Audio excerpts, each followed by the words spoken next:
পুরো বাংলাদেশ যেন অশ্রুপাতে রোনাজারিতে ভেঙে পড়ে তার শুভ্র কফিনের পাশে। রাষ্ট্রপতি জিয়াউর রহমানের মৃত্যুতে শোকে মুহ্যমান ছিল গোটা জাতি। তার কফিনের পাশে অবস্থান নিয়েছিল অসংখ্য মানুষ। ঢাকার সুপ্রশস্ত মানিক মিয়া এভিনিউতে তিল ধারণের ঠাঁই ছিল না। রাজধানী ঢাকার সব পথেই সেদিন মিশে গিয়েছিল এক মোহনায়। চট্টগ্রাম থেকে ঢাকায় শহীদ জিয়ার মরদেহ আনার পর তার জানাজায় লাখো মানুষের সমাগম ঘটে। সবার চোখে ছিল কান্না আর হৃদয়ে শোকানুভূতি। বিপথগামী সেনা সদস্যরা ১৯৮১ সালের ৩০ মে ভোররাতে চট্টগ্রাম সার্কিট হাউসের রাষ্ট্রপতি জিয়াউর রহমানকে নির্মমভাবে হত্যা করার পর তার মরদেহ সকাল 10:30টায় চট্টগ্রাম শহর থেকে ১৭ মাইল দূরে রাঙ্গুনিয়া ইঞ্জিনিয়ারিং কলেজের পাশে পাহাড়ের ঢালুতে কবর দেয়। হত্যাকারীরা ওই কবরে শহীদ রাষ্ট্রপতি জিয়াউর রহমানের সঙ্গে আরও রাখে ওই ঘটনায় নিহত কর্নেল আহসান ও কর্নেল হাফিজের লাশ। শহীদ রাষ্ট্রপতি জিয়াউর রহমানের মৃতদেহ রাখা হয় ওই দুজন সেনা অফিসারের মাঝে। ১ জুন বেলা ১১টায় জিয়াউর রহমানের মৃতদেহ তোলা হয়। ওই দিন বিকাল ৩:৪টায় বিমান বাহিনীর একটি বিমানে চট্টগ্রাম থেকে রাষ্ট্রপতি জিয়াউর রহমানের মৃতদেহ ঢাকায় আনা হয়।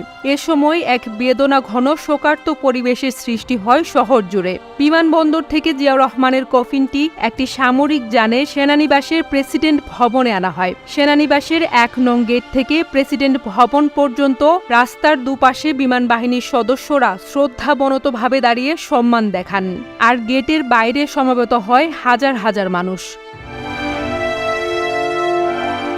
কফিনটি প্রেসিডেন্ট ভবনে আনার পর এখানে এক হৃদয় বিদারক দৃশ্যের অবতারণা হয়। বেগম খালেদা জিয়া, তার 2 ছেলে তারেক রহমান এবং আরাফাত রহমান, আত্মীয় পরিজন এবং অপেক্ষমান লোকজন সবাই কান্নায় ভেঙে পড়েন।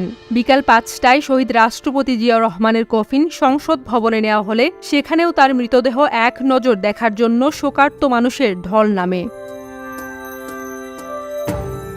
এই পরিপ্রেক্ষিতে জনসাধারণের দেখার সুবিধার জন্য ১ জুন রাতে সান্ধ্য আইন প্রত্যাহার করা হয়। ফলে রাত ৯টা পর্যন্ত শহীদ রাষ্ট্রপতি জিয়াউর রহমানের লাশ দেখার জন্য পুরনো জাতীয় সংসদ ভবন প্রাঙ্গণে সমবেত হয় হাজার হাজার মানুষ।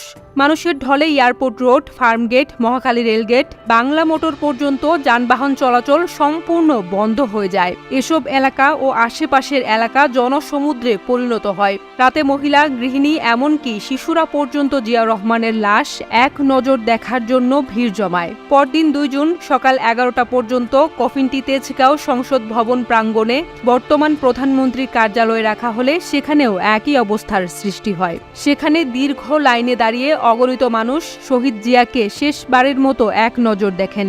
এদিন রাষ্ট্রীয় মর্যাদায় তার দাফন সম্পূর্ণ হয়। এইসব খবর ওই সময়ের দৈনিক ইত্তেফাক, দৈনিক বাংলা, দৈনিক আজাদ সহ বিভিন্ন পত্রিকা গুরুত্বের সঙ্গে প্রকাশ করেন। একই সঙ্গে পত্রিকাগুলো স্বাধীনতা সংগ্রামে জিয়াউর রহমানের অসামান্য অবদান, একটি নৈরাজ্যকর অবস্থা থেকে রাষ্ট্রের স্থিতিশীল অবস্থা ফিরিয়ে আনা, একদলীয় বাকশালের পরিবর্তে বহুদলীয় গণতন্ত্র প্রতিষ্ঠা, দেশের অর্থনৈতিক উন্নয়নে জিয়াউর রহমানের সাফল্য ইত্যাদি উল্লেখ করে সম্পাদকীয় প্রকাশ করে।